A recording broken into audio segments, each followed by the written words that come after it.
झूमे पूरा गोकुल नगरिया। होली है मोहन खेले होरी रे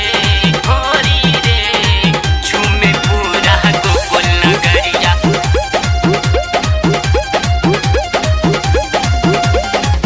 एक और यहाँ बंसी बजैया, एक और यहाँ बंसी बजैया, राधा एक गोहरी रे झूमे पूरा गोकुल नगरिया। मोहन खेले होरी रे झूमे पूरा गोकुल नगरिया। मोहन खेले होरी रे झूमे पूरा गोकुल नगरिया।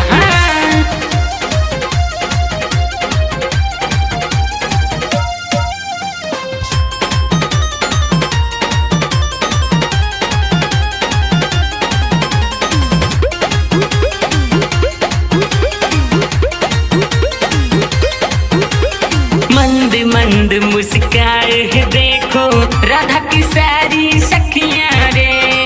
एक पल भी ओझल न होवे मोहन से राधा की अखियां रे, अखियां रे।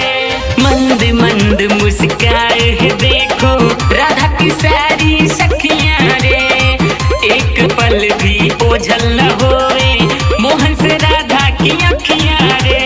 लाल गुलाल सुदामा उड़ाए, लाल गुलाल सुदामा उड़ाए, गोपी संग चोरी चोरी रे झूमे पूरा गोकुल नगरिया। मोहन खेले होरी रे झूमे पूरा गोकुल नगरिया। मोहन खेले होरी रे झूमे पूरा गोकुल नगरिया।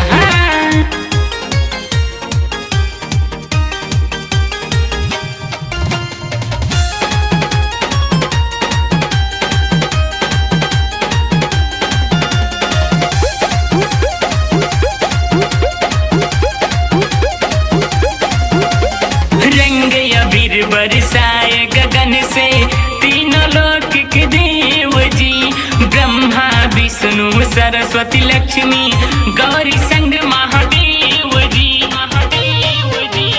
रंग अबीर बरसाए गगन से तीनों लोक के देव जी, ब्रह्मा विष्णु सरस्वती लक्ष्मी गौरी संग महादेव जी। गाए गुण गणेश अमरजीत, गाए गुण गणेश अमरजीत, बांधे प्रीत की डोरी रे झूमे पूरा गोकुल नगरिया। मोहन खेले होरी रे झूमे पूरा